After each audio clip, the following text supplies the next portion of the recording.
Hello everyone, I'm Davina. I don't know if all of you have been in this sort of state before, when you discover your own shortcomings and flaws, and you very carefully package yourself and put on a disguise, afraid of being looked down on by others. You want to be an honest person, to be simple and open, but it's difficult to actually do. Have you ever thought about why you're always packaging yourself and putting on a disguise? Why you can't manage to be honest? What corrupt disposition is really hidden behind that? I read an article of testimony recently that I gained a lot from. It's called, "Why Am I Always Putting on an Act?" I'll read it for you.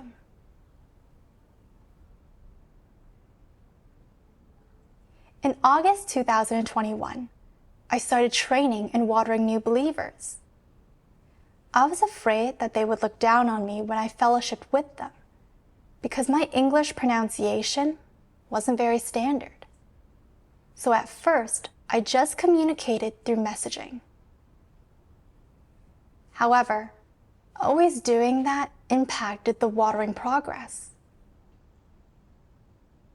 During a gathering, a sister shared that her English wasn't great, but she wanted to be able to verbally fellowship with newcomers and address their notions and difficulties in a timely manner. So she used translation software. That way she could fellowship with them verbally as much as possible. I felt ashamed when I compared that with my own attitude toward my duty. She couldn't speak English very well, but found ways to verbally speak with newcomers. Whereas my issue was that I had an accent, but I was fine in day-to-day conversation. I was just afraid they would think my English was lacking, so I didn't want to speak with them. That had a direct impact on what I could accomplish in watering. There were more and more new believers accepting God's work of the last days.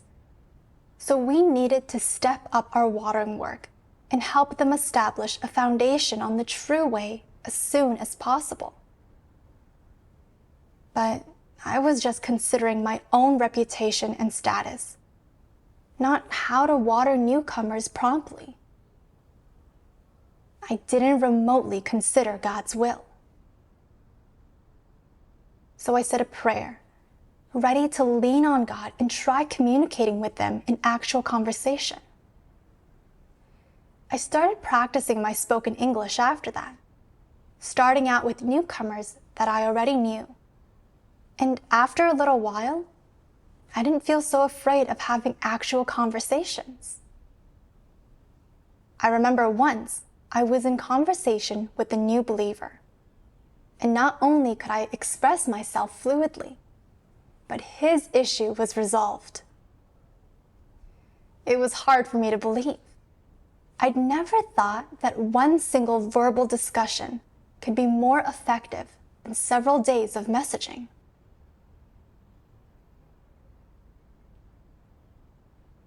As more and more new members joined the church, the leader had Sister Zheng and I partner up to take charge of the watering work. I was really surprised to hear that. I was just barely learning how to do watering work. There was still a lot of truths about God's work that I didn't understand, and my level of English was pretty average. How could I take on that kind of responsibility? Sister Zheng had been watering newcomers longer than me, so she had more experience in every way. She also spoke English pretty well. If I paired up with her, considering my actual capabilities, wouldn't she see how I was lacking the moment I opened my mouth? She might say that my fellowship on the truth wasn't clear, that I wasn't a good fit for that duty. Just as I was fretting over that, Sister Zhen came to discuss our work with me and asked me how my English was. Without a second thought, I said, "My English isn't any good. I can understand, but I don't speak it very well. I'm okay with written communication." She responded, "Then you can be responsible for setting up gathering times with new believers, and I'll be responsible for fellowshipping with them. We can work together." I thought that saying I couldn't speak English very well was a great excuse. Then I wouldn't have to speak up in gatherings. As long as I kept my mouth shut, my faults and shortcomings would never become apparent. Then, when Sister Zhen was watering newcomers, I could be there listening and learning. And after a while, once I got a handle on things, I could communicate verbally with them. Then they wouldn't see through me.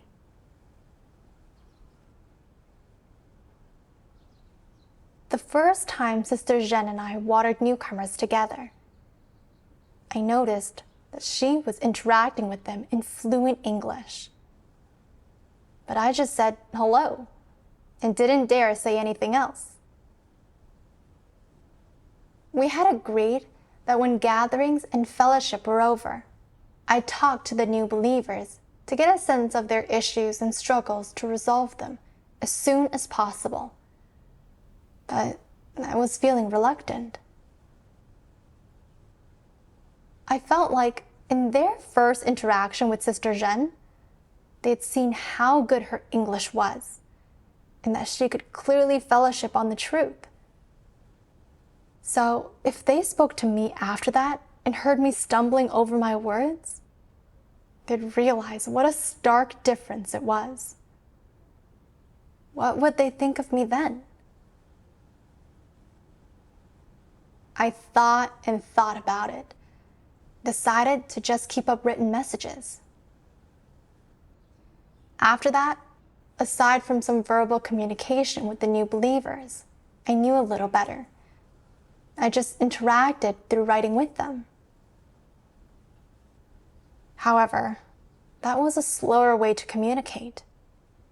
Pretty frequently, someone wasn't online when I sent them a message, and then I didn't notice it when they responded. Some issues could be resolved with just a few minutes of talking, but messaging might not yield any results, even after a couple of days.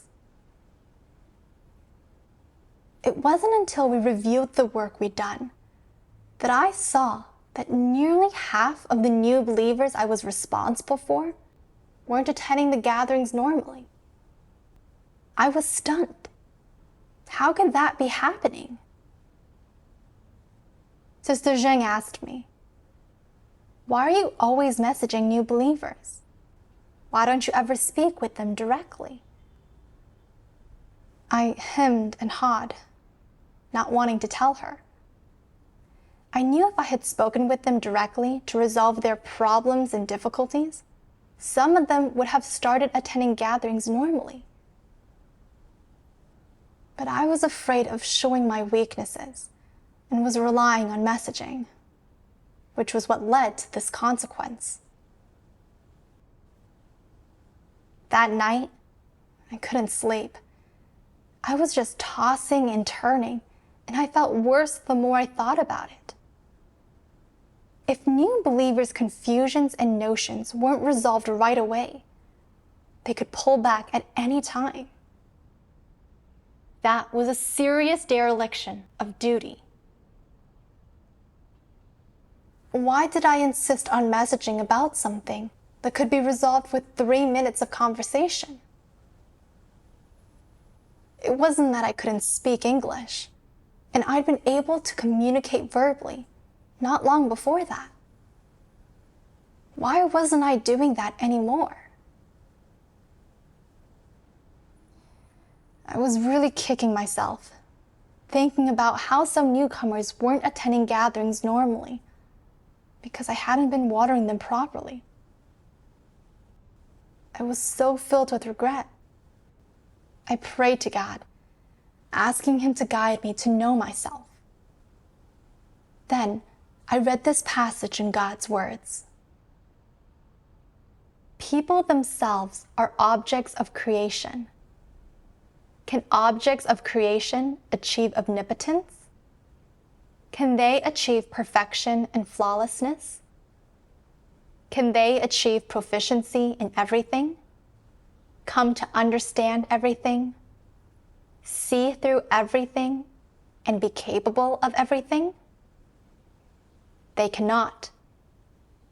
However, within humans, there are corrupt dispositions and a fatal weakness. As soon as they learn a skill or profession, people feel that they are capable, that they are people with status and worth, and that they are professionals. No matter how unexceptional they are, they all want to package themselves as some famous or lofty figure, to turn themselves into some minor celebrity and make people think they are perfect and flawless without a single defect. In the eyes of others, they wish to become famous, powerful, some great figure, and they want to become mighty, capable of anything, with nothing they cannot do. They feel that if they sought others' help, they would appear incapable, weak, and inferior, and that people would look down on them. For this reason, they always want to keep up a front.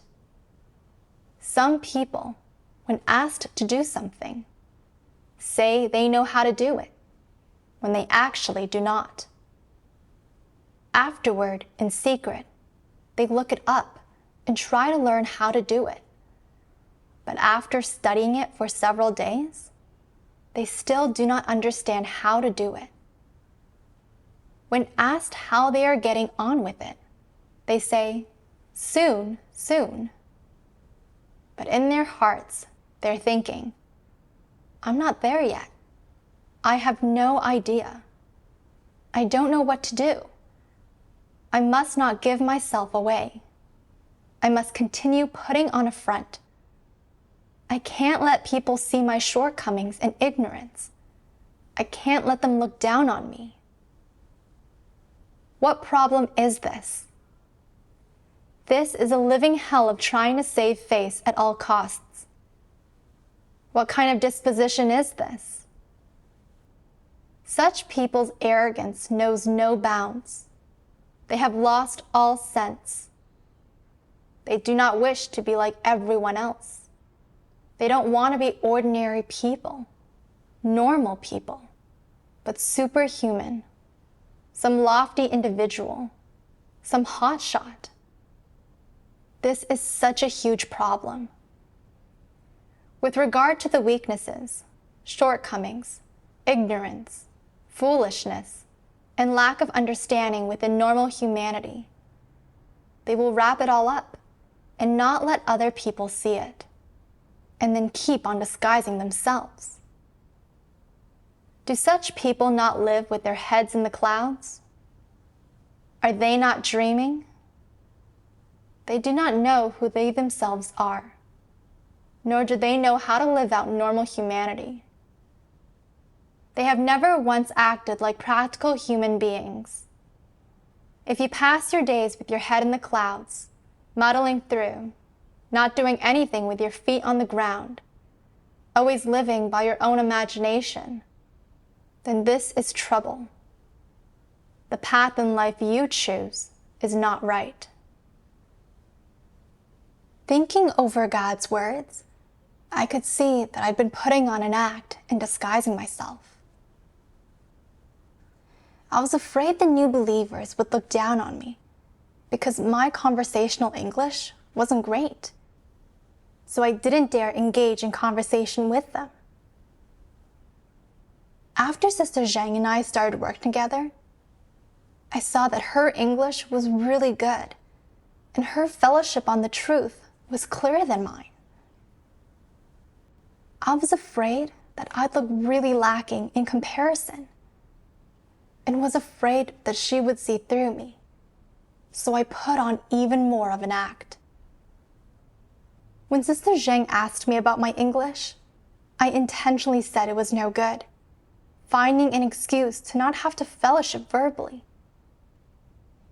Whenever the two of us were doing watering together, I wouldn't chime in. I wasn't doing my own duty.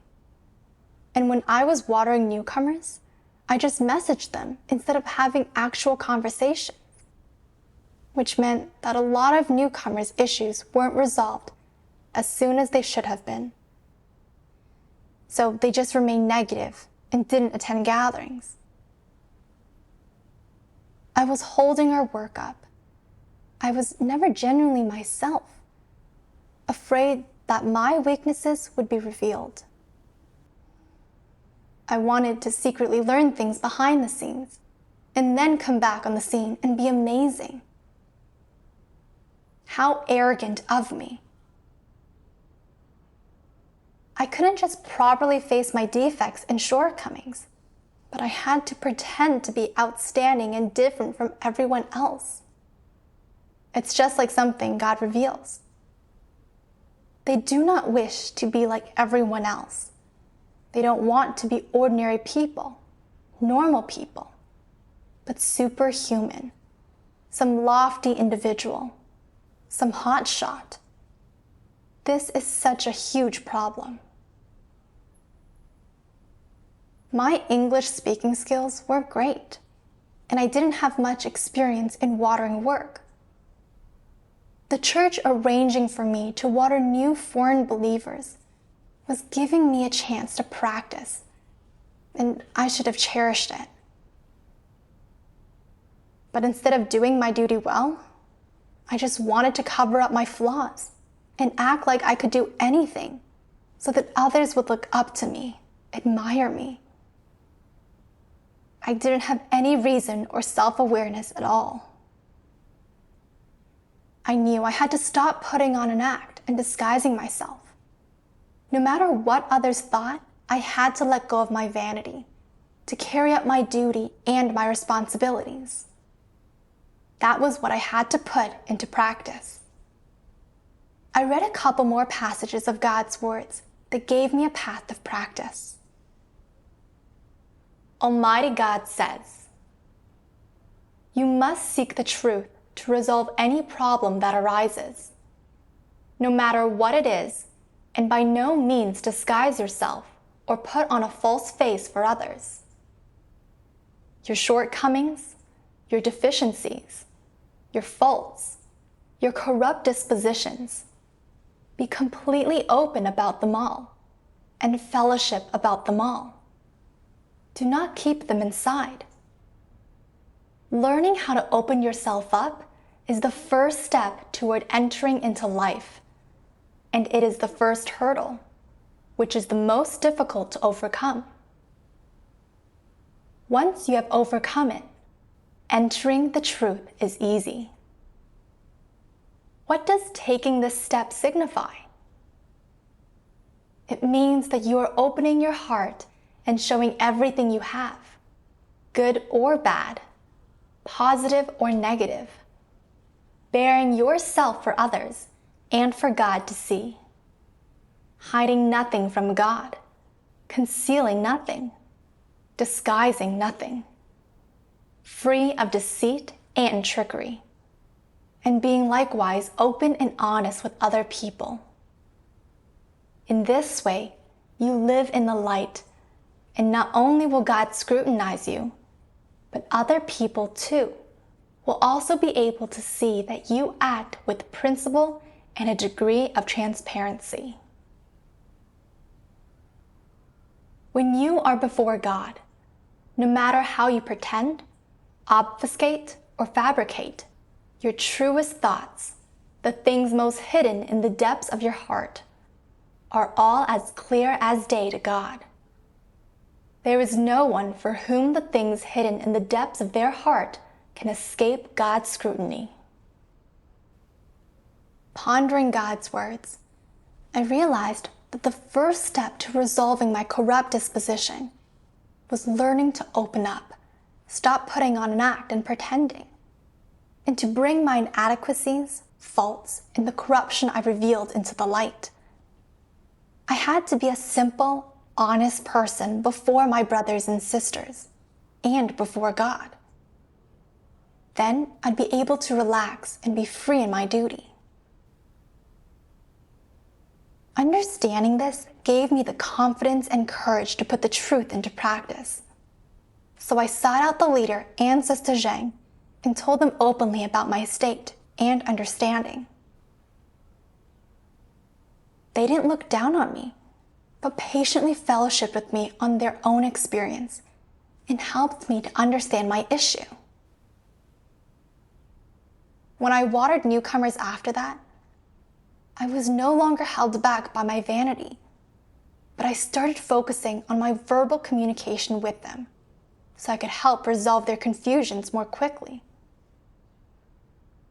When I ran into something that was hard to explain or pronounce, I'd grab a dictionary or use translation software.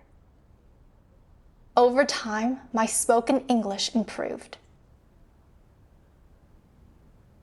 I experienced that by openly fellowshipping with my brothers and sisters and being genuine, I could learn about my corruption and faults and quickly turn it around when I was in a bad state. Just as God says, learning how to open yourself up is the first step toward entering into life, and it is the first hurdle, which is the most difficult to overcome. Once you have overcome it, entering the truth is easy. I thought that after going through all this, I had become able to open up and experience some change. I was surprised when the same problem cropped up again later. One time, a few new believers wanted to share the gospel with some family members and friends. So the team leader and I explained the principles of doing so. I just finished introducing myself when one of them said that she couldn't understand me. So the team leader rushed to help explain, saying my pronunciation wasn't very good, and began speaking with the newcomers. I really felt like an outsider as I listened to them conversing fluently. I could feel my face growing red. It was so awkward and a huge embarrassment. I wanted the team leader to have the chance to learn from me and get some practice. But I couldn't even introduce myself well. What would the team leader and those newcomers think of me? They might think my English was terrible and that I was also incompetent on the job. Who would listen to me after that when I was following up on things? These thoughts left me with a sense of frustration, and I felt really down. The church leader was a member of the group too, and I was afraid she'd get online and see what was happening, think that my English was poor and I couldn't get the work done, then dismiss me. I didn't want them to figure me out, so I started hiding shortcomings again, communicating via messaging, and turning the group discussion into one-on-one chats. After some time passed, I started feeling really exhausted. I was afraid everyone would find out how bad my pronunciation was and look down on me. I lived every day in that state, and I didn't have any time or energy to think about how to do my duty well. I felt more and more darkness in my heart, and I couldn't feel God's guidance at all.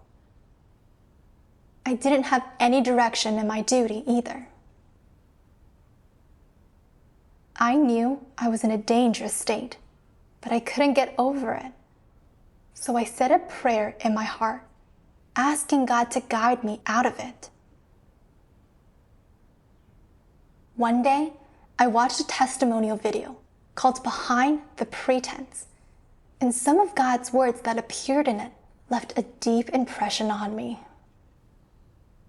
Almighty God says, "What disposition is it when people always put up a front, always whitewash themselves, always put on a pretense so that others think highly of them, and cannot see their faults or shortcomings, when they always try to present their best side to people?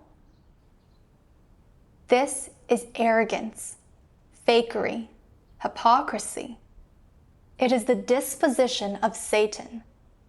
It is something evil." Take members of the satanic regime. No matter how much they fight, feud, or kill behind the scenes, no one is allowed to report or expose this. They are afraid that people will see their demonic face, and they do everything they can to cover it up. In public, they do their utmost to whitewash themselves, saying how much they love the people, how great, glorious, and correct they are. This is the nature of Satan. The salient feature of Satan's nature is trickery and deception. And what is the aim of this trickery and deception?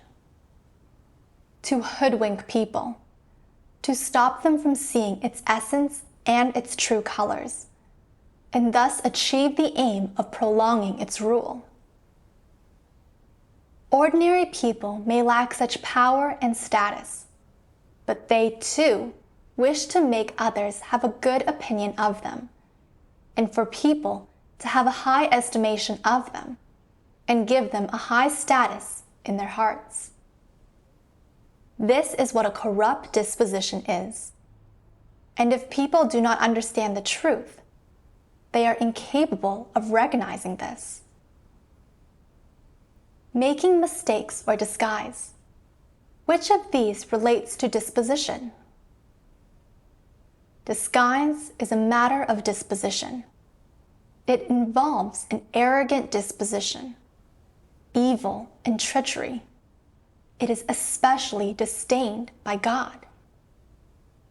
If you do not try and put on a pretense or make excuses, if you can admit your mistakes, everyone will say you are honest and wise. And what makes you wise? Everyone makes mistakes. Everyone has faults and flaws. And actually, everyone has the same corrupt disposition. Do not think yourself more noble, perfect, and kind than others. That is being utterly unreasonable. Once people's corrupt dispositions and the essence and true face of man's corruption are clear to you, you will not try to cover up your own mistakes, nor will you turn the screws on others when they make a mistake, but will face both correctly. Only then will you be insightful and not do stupid things, which will make you someone wise. Those who are not wise are foolish people, and they always dwell on their minor mistakes while being sneaky behind the scenes. It is disgusting to see. In fact, what you're doing is immediately obvious to other people, yet you are still blatantly putting on an act. To others, it looks like a clown performance. Isn't this stupid? It really is. Stupid people don't have any wisdom. No matter how many sermons they hear, they still don't understand the truth or see anything for what it really is. They're always on their high horse, thinking they are different from everyone else and they are more respectable. This is arrogance and self-righteousness. This is foolishness. Fools don't have spiritual understanding, do they? The matters in which you are stupid and unwise are the matters in which you have no spiritual understanding and cannot easily understand the truth. This is how it is. I gave some thought to God's words. This was a real jolt for me. Putting up a front and making a mistake are different in essence. I didn't have a high level of English, so when I made a mistake, I could learn and practice. Hidden behind always being fake and disguising myself so others wouldn't see my real capabilities were the corrupt dispositions of arrogance, craftiness, and evil. That's disgusting and odious to God. I was still practicing how to do that duty, so errors, oversights, and expressions of corruption were unavoidable. Those weren't things to be embarrassed about, and they could be resolved by seeking the truth. But ever since I'd taken on responsibility for the watering work, I'd put myself in the position of the supervisor, thinking I had to be better than a regular person. Otherwise, the newcomers would look down on me. When that new believer said she couldn't understand what I was saying, I felt like my inadequacies had been exposed, like my image had been damaged, so the new believers would look down on me and wouldn't listen to me. I was even more concerned that the leader would see what I was lacking and think I was incapable, that I couldn't take on that job, and then dismiss me. I thought of a way to conceal my faults, to protect my status and image, even going so far as to hold up the church's work. I changed a verbal discussion to a text-based discussion, and changed a group meeting to communicate about work to individual chats, which delayed our watering work. I was also living in a state of being on guard and growing more and more distant from God. That was so cunning of me. Reading the part in God's words, judging and exposing a satanic nature, particularly made me tremble. God says that the most prominent aspect of a satanic nature is trickery and deception, that's particularly evil. The great red dragon is especially good at putting up a false front and at deception, and it's always talking up its great, glorious, and correct image to get people to adore and follow it, all in an effort to secure its dictatorship. But it does everything to conceal all the evil things it does behind the scenes, thus misleading and deceiving the people of the world. Reflecting on myself, I saw that I was putting up a false front so that others would have a positive image of me, so they would only see my good side. It was really tricky and evil, and I saw I was revealing the exact same type of disposition as the great red dragon. What's the good of winning others' respect and admiration through deception and putting up a front? By hiding my shortcomings and inadequacies, by playing tricks to cheat God and other people, I not only didn't progress myself, but delayed the work of watering newcomers. That was incredibly foolish. A lot of new believers were reading God's words and learning about His will to save mankind. They could see disasters growing and the pandemic getting worse and worse. And they knew that accepting God's work of the last days is people's only path of survival. They wanted to share the gospel with their friends and family, to bring them before God so they can gain God's salvation. But I wasn't remotely concerned about their life entry. I wasn't promptly addressing brothers and sisters' questions about sharing the gospel, just to maintain my own worthless vanity.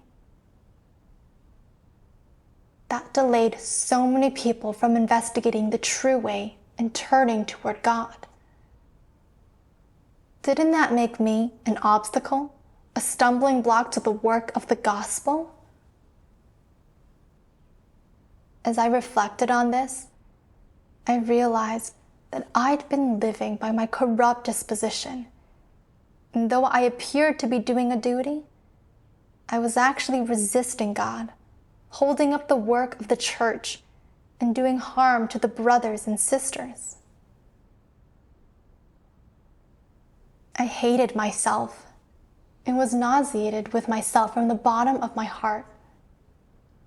I felt that I owed God so much, and I'd harmed my brothers and sisters as well. I said a prayer to God to repent and wanted to steadfastly pursue the truth and do my duty. I read this passage of God's words in my spiritual devotionals one time. You do not need to use any methods to protect your reputation, image, and status, nor do you need to cover up or disguise your mistakes. You do not need to engage in these useless efforts. If you can let these things go, you will be very relaxed. You will live without shackles or pain, and you will live entirely in the light.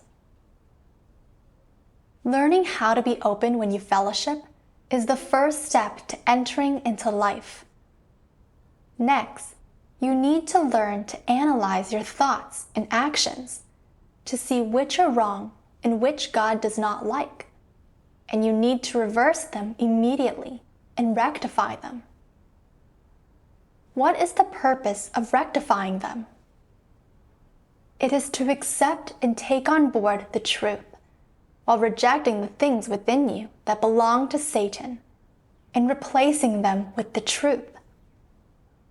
Before, you did everything according to your crafty disposition, which is mendacious and deceitful. You felt that you could get nothing done without lying. Now that you understand the truth and despise Satan's ways of doing things, you no longer act that way. You act with the mentality of honesty, purity, and obedience. If you hold nothing back, if you do not put on a front, a pretense, a facade, if you lay yourself bare to the brothers and sisters, do not hide your innermost ideas and thoughts, but instead allow others to see your honest attitude, then the truth will gradually take root in you. It will blossom and bear fruit. It will yield results, little by little. If your heart is increasingly honest and increasingly oriented toward God, and if you know to protect the interests of God's house when you perform your duty, and your conscience is troubled when you fail to protect these interests, then this is proof that the truth has had an effect in you and has become your life. God's words gave me a specific path of practice. I had to do my duty with a simple, honest heart, and no matter how great or small my stature was, or what defects and shortcomings I had, I couldn't put on an act. I had to show my true face to everyone, and to open up about it, even if I made a mistake. Living that way isn't so tiring, and God approves of it. In fact, my problems and shortcomings wouldn't go away just because I tried to hide them. So I should face them calmly, acknowledge what I lacked, and be an honest person. If I didn't understand something, I had to ask questions and learn more so that I could gradually improve. Additionally, the leader arranging for me to be a supervisor should be a responsibility I accept from God, not a status. I needed to let go of that identity as someone in charge and put my duty first.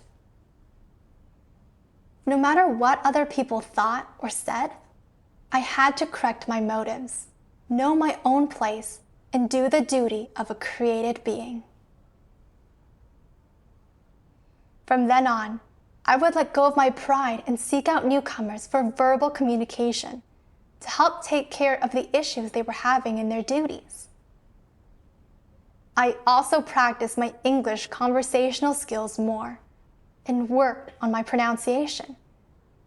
And when I ran into things I didn't understand, I'd ask other brothers and sisters and learn from their strengths. Once, when I was in an online gathering with a few new believers, just as we were beginning to greet each other, I found myself stuck on one of their names.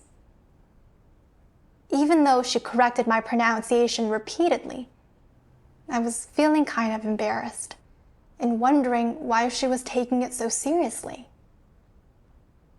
It's fine just to correct it once, with all those people listening. Then I remembered something God says. You do not need to use any methods to protect your reputation, image, and status, nor do you need to cover up or disguise your mistakes. You do not need to engage in these useless efforts. If you can let these things go, you will be very relaxed. You will live without shackles or pain, and you will live entirely in the light. It's true. When I'm wrong, I'm wrong. Why do I always want to hide it?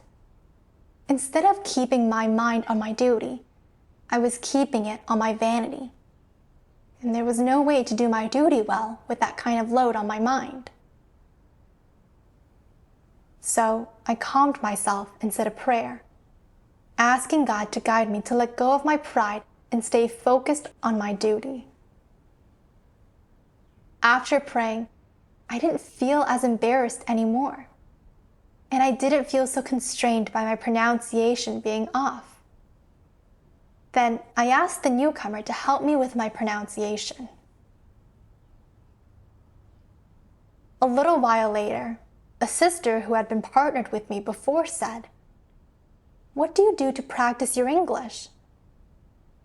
You communicate really smoothly with the new believers. You've made so much progress over these few months we haven't seen each other." This was really touching for me, and I knew it was entirely God's guidance and grace. The more I have these kinds of experiences, the more I feel that opening up about my true state instead of putting on an act or disguising myself, but just steadfastly doing my duty, is a practice that puts my heart at peace. Thanks be to God. Well, that's the whole article. I hope it's been helpful for you.